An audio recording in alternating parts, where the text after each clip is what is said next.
Hello and welcome to the third lesson of our module on Avestan. Today we are going to discuss the transmission of the Avestan texts. In order to understand better how they were transmitted, however, we first need to look at how they were composed.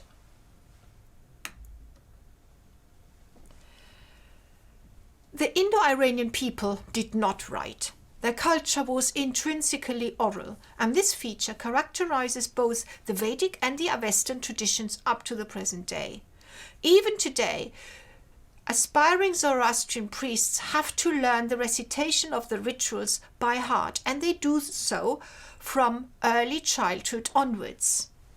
Now, in this slide here, you see Zoroastrian boys memorizing the yasna at one of the two remaining Zoroastrian priestly schools, the Dada Atornan Institute in Mumbai, which is a residential school. So the boys, they actually lived there and lived there from the about age 7 onwards until they until their full initiation, usually mid 15 or so. The boy on the right side here recites the texts he has just learned, and he recites the text to his teacher after he has memorized it from the book.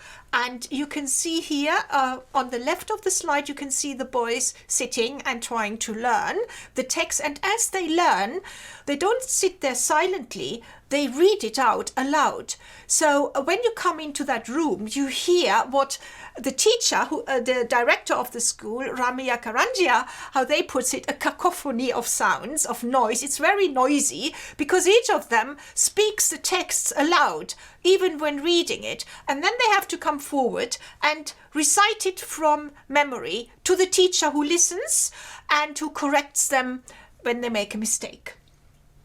So that's how they memorize the text even today. In earlier times, however, and certainly some 4,000 years ago, the teaching was entirely oral, so no books were involved at all. Sadly, very little information is available on the memorization techniques used in the Zoroastrian tradition over the millennia. But from the closely related Vedic tradition, we know that the memorization followed a complex and sophisticated system designed to ensure that no changes were introduced into the texts. The hymns were learnt by rote, not only in their linear arrangement, as the words followed one another in a hymn, but also forwards and backwards according to a fixed schema, as you can see here in this slide. There are the different patas. There is the Samhita pata, which is how the words fit together and just adapt to one another phonetically as the words are pronounced in context. Then there's a pada pata, which isolates the individual word from one another. So they were memorized in both these two patas. And then the words were also memorized in the Krama pata, which is 1, 2, 2, 3, 3, 4, 4, 5, 5, 6. Each number standing for a word. Then the Jata pata, when the words were memorized 1, 2, 2, 1, 1, 2, 2, 3, 3, 2, 2, 3, 3, 4, 4, 3, 3, 4, 4, 4, 4, 5, 4, 5, etc. And then the Ghana pata, 1, 2, 2, 2, 1, 1, 2, 3, 3, 2, 1, 1, 2, 3, 2, 3, 3, 2, 2, 3, 4, 4, 3, 2, 2, 3, 4, 3, 4, 4, 3, 3, 4, 5, 5, 4, 3, 3, 4, 5, etc. You can imagine that this really then sticks to the mind, especially if you are 7 years old. And they have these words very firmly rooted in their minds and in their hearts. And then they use them when they perform the rituals. There are no books whatsoever involved. They know these words by heart. And if they have forgotten a word, then they have to arrange with a teacher, and in a special situation when a wrongly spoken word can cause no harm, then the teacher will remind them of the correct pronunciation. So this is what it was like in the Vedic tradition, and we have evidence for it in our text. Sadly, we know very little about the techniques used in the Zoroastrian tradition, but there is reason to doubt that anything like this ever developed within the Zoroastrian tradition. And we shall get some confirmation for this view when we are going to look at the phonetics and phonology of the Avesta in the second part of our teaching of Avestan here in this course, when we talk about phonology. So there are lots of influences of various dialects of the oral tradition constantly on the way the words of the Avesta are pronounced by the priests. Now, this, what we've just heard, refers to fixed texts. But how did these texts come about in the first place? So the texts which aspiring priests memorized then and memorize still today are fixed sequences of words which have to be recited unchanged. And the tradition is all there to ensure that no changes are being introduced to the fixed words and words order. At the time of their composition, however, poetry formed part of a living culture of oral composition in performance. Each performance produced a new composition, a new song, better than any previous songs. And this is how these texts came about in the first place. Thus, in the very first hymn of the first Gatha, in Yasna 28, the singer announces that his compositions are without precedent, and we find the same concept also in the hymns of the Rig Veda. So let us look at first Yasna 28:3. There, in the translation, we read, "I who want to extol you, good thought, and the wise Lord, with rightness," that's Asha, "in an unprecedented way, apurvim," something which has no precedent. And then in the Rig Veda here, Rig Veda 10:23-6, the Vimadas, which is a family of priests, of singers, have begotten this praise for you, O Indra, praise unprecedented, apuriam, best of many, for the one of good gift. So here is a reference to the gift which is then due when the ritual is performed, has been completed. So here, this is a common inheritance in these two traditions, a new song without a precedent, better than anything else that has been recited before. Each recitation is a new composition, novel.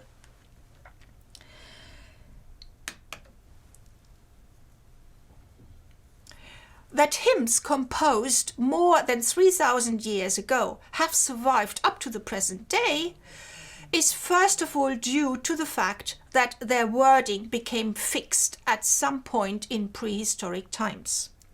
Subsequently, these hymns then were transmitted verbatim from generation to generation. In the case of Avestan, different texts petrified at different times, the Old Avestan text being the first to do so. This is indicated by the fact that their language is more archaic than that of the rest of the Avesta. The Old Avestan texts came to be recited with a fixed wording, while simultaneously other Middle and Young Avestan texts continue to be composed in performance. In this process, Old Avestan texts were not only reproduced verbatim as a whole, but parts of them were also quoted, reworked and elaborated on in the Middle and Young Avestan contexts, which include numerous quotations and adaptations of Old Avestan texts. As a result, the Old Avestan text came to be embedded in rituals whose language is heterogeneous. Some of texts are older, others are younger.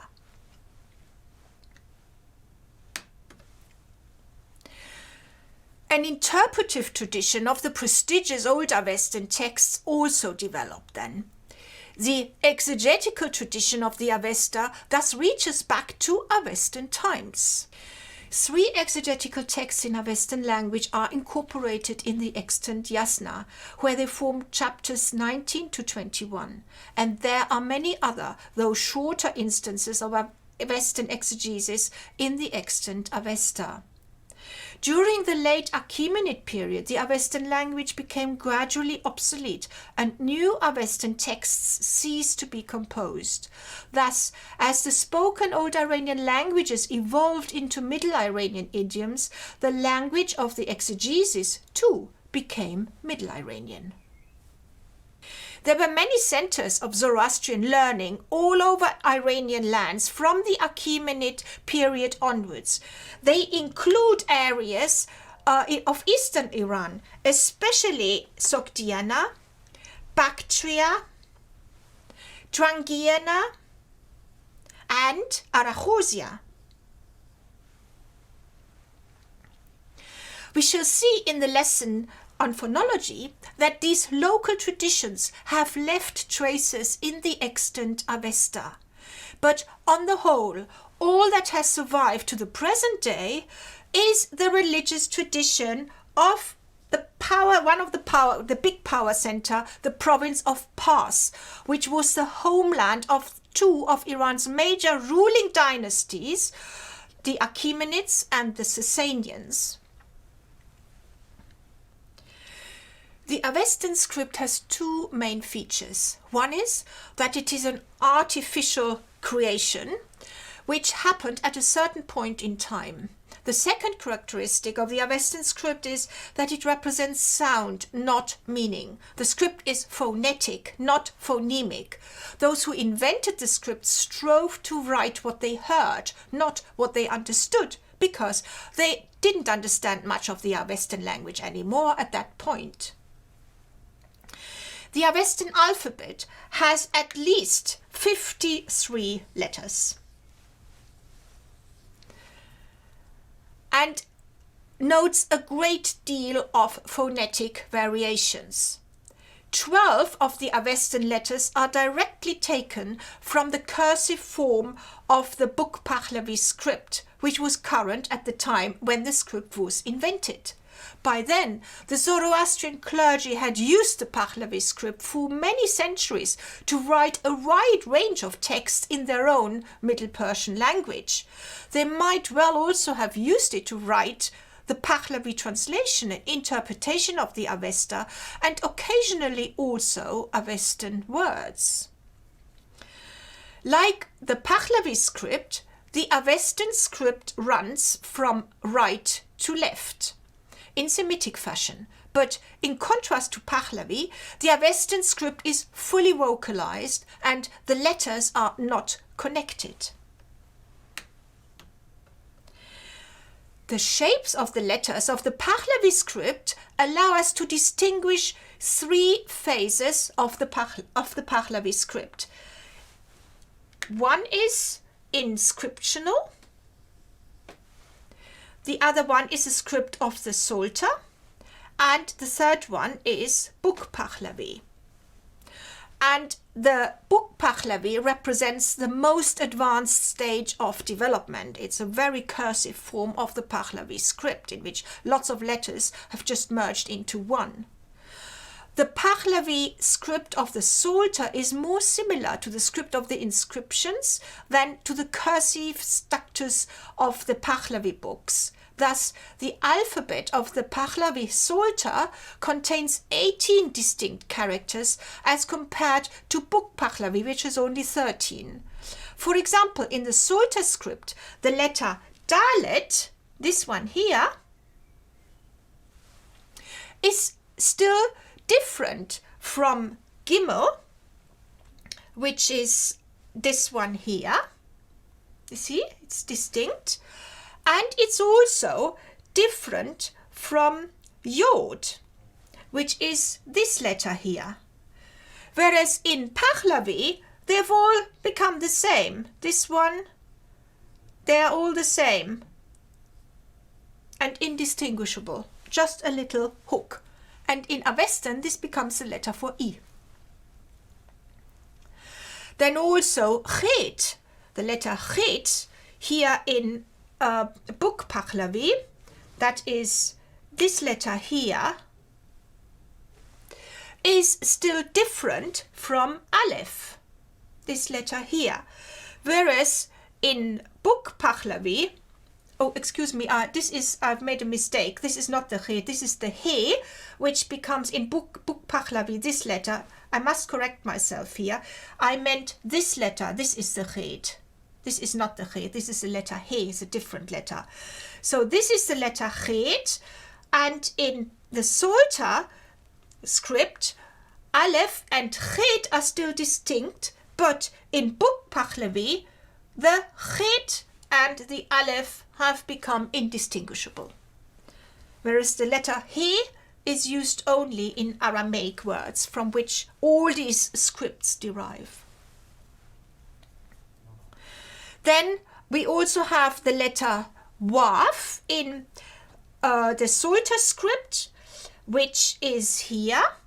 That is a little bit a line, this letter here.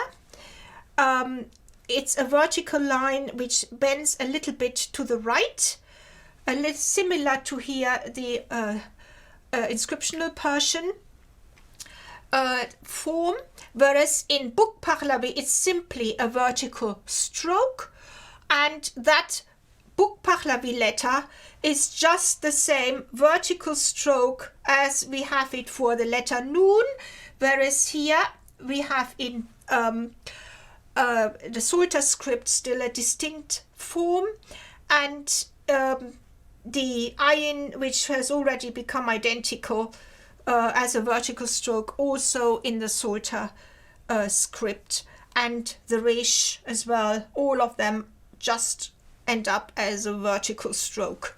So it is the letter Nun and the letter Waf which are still distinct in the Psalter script, whereas in the book Pahlavi script they have ended up as vertical strokes, just as the letters Ayin and Waf. So we have 4 different functions for a vertical stroke in the book Pahlavi script. It can be a W, it can be a Nun, it can be a Resh, and it can be an Ayin.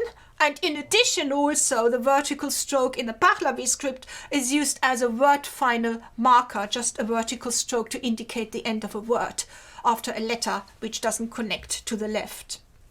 So highly ambiguous, a terrible script. And Neil Mackenzie once called the Pahlavi book script Ahrimanic. It causes lots of problems, whereas the language is not so difficult. But you can see also why the Zoroastrian priests of the Sasanian period considered the book Pahlavi script as unsuitable to write down the sound of a language.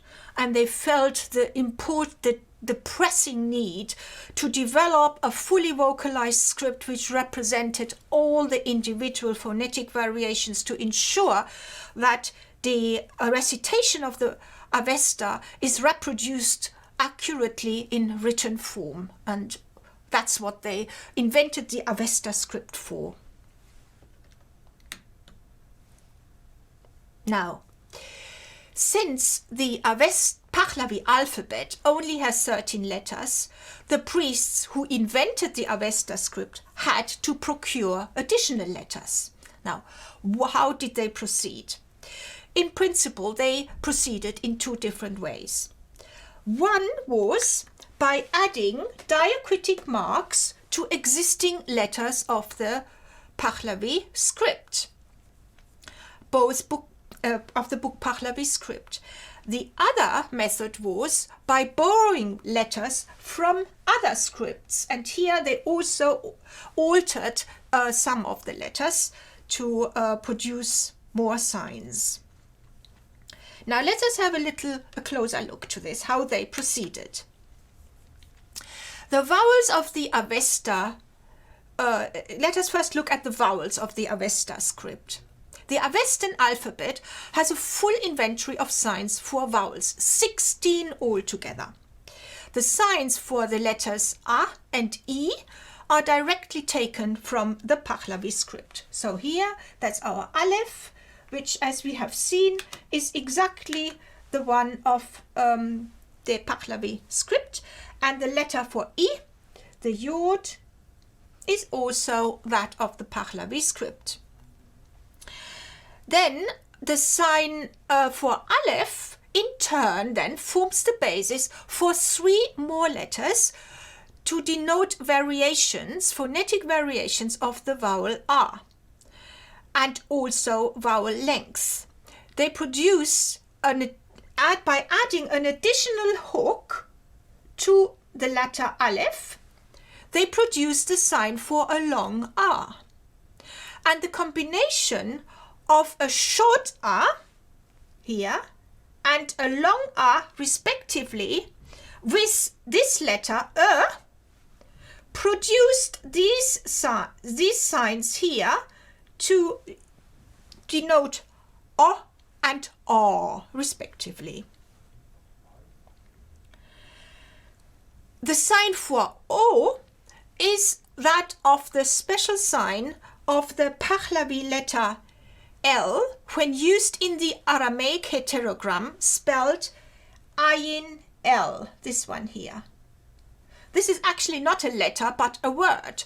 It reads O here, phonetically. It's an Aramaic word, Al, Ayin L, read O in Pahlavi, and it means two. It was a very common word.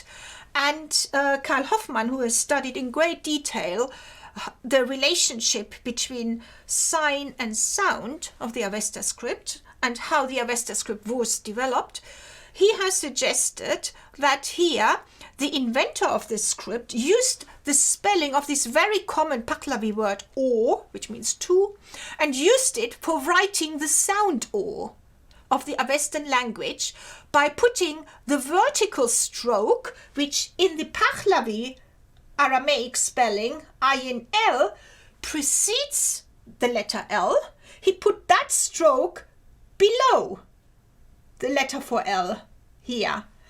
And this then produced our sound O. So according to Hoffmann, this vertical stroke here is the ayin of the word al put below the L. And this was then, you produced a single letter O which presented the sound O, no longer a word, O, which means two in Pahlavi, but the sound O.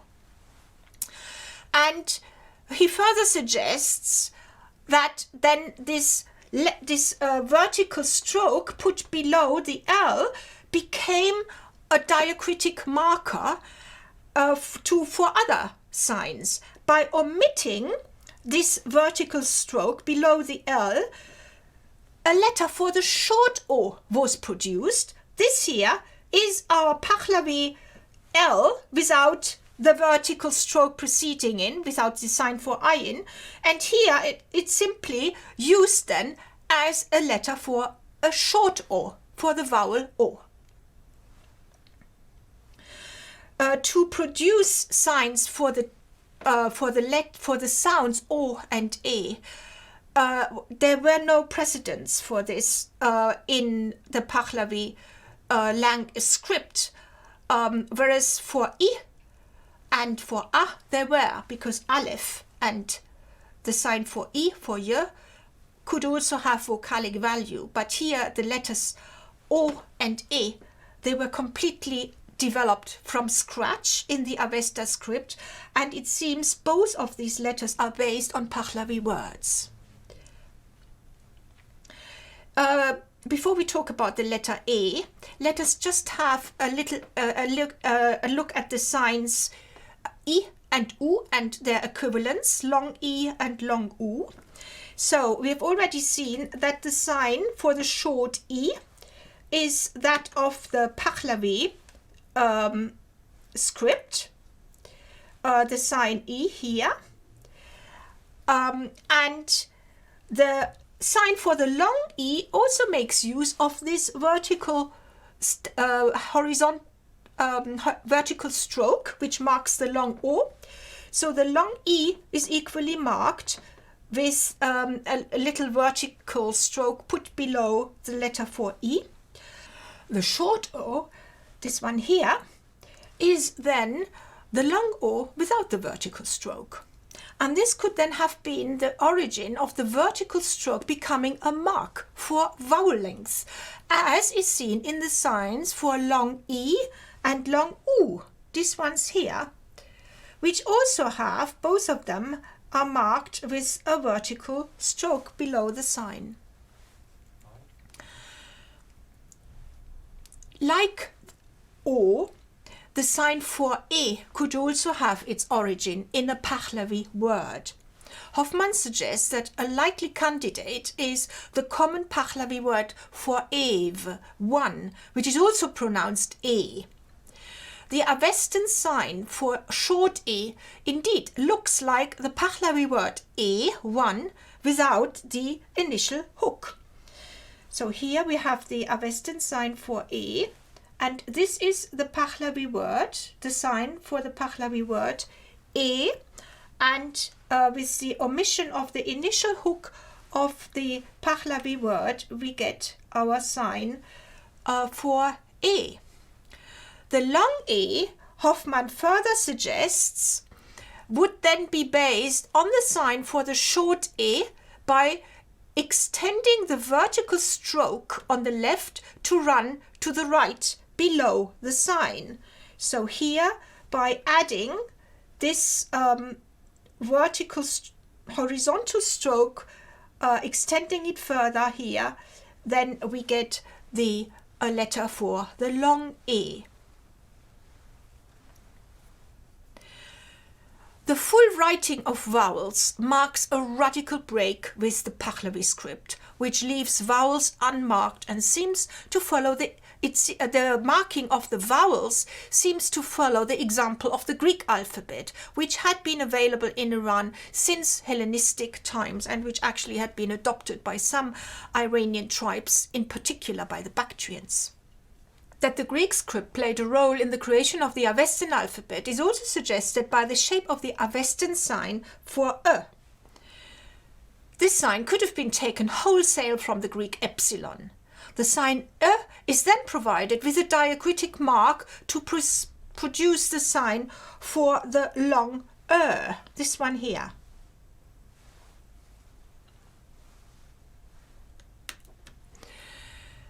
In addition to the Greek alphabet, the more archaic form of the Pahlavi script used in the Pahlavi Psalter also provided additional letters. Iranian Christians employed this form of the Pahlavi script to write the Middle Persian translations of the Bible.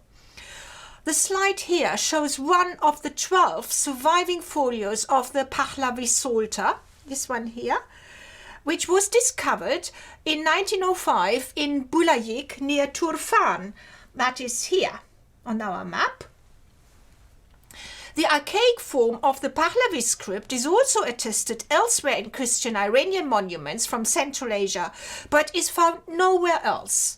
However, the fact that the Avesta script incorporates some of its signs indicates that the Pahlavi script, that the Psalter script, must have been known also in the province of Fars, the power center of the Zoroastrian priesthood during the Sasanian period, and the area where the Avesta script was presumably created. The use of letters of the Pahlavi Psalter illustrates well how the inventor of the Avesta script proceeded. Let us have a look at the Avesta letters for the voiceless stop, k, and the voiced fricative, r. The Avestan sign for k, this one here, is the sign of the Pahlavi book script, directly taken from there, while the sign for the voiced fricative, that is this one here, is the sign for k of the Pahlavi Psalter.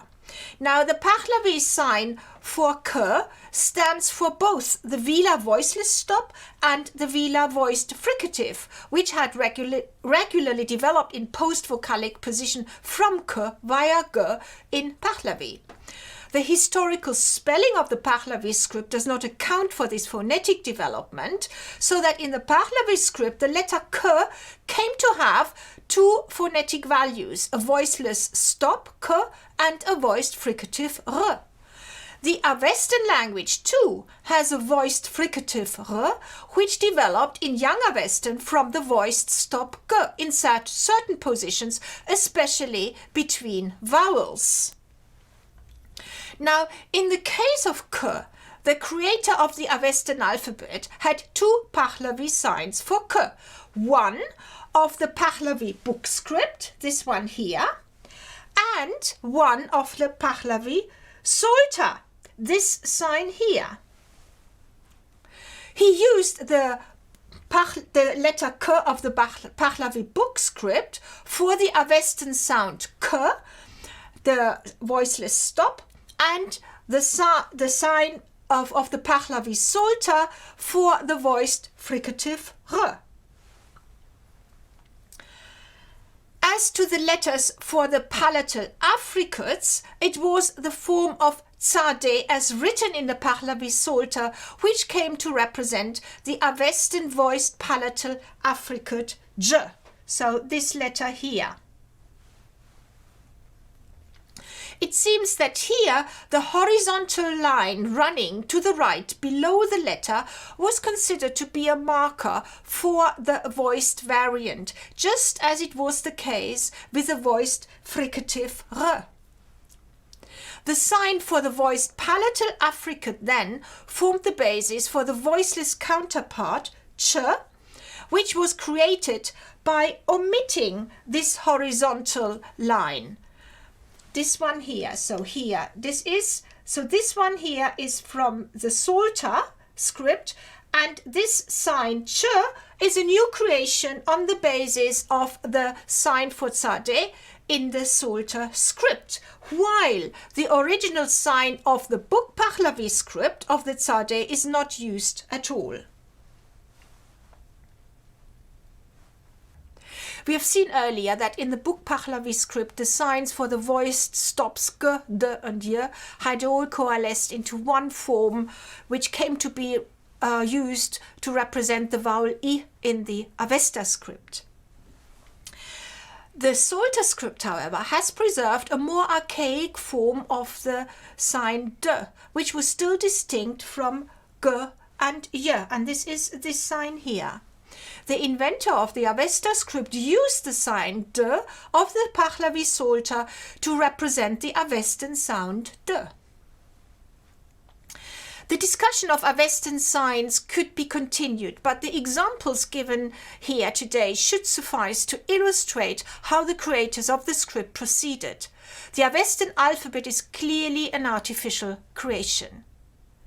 I hope you enjoyed this video. You can now join us in the fourth lesson, in which we shall talk about the written transmission of the Avesta.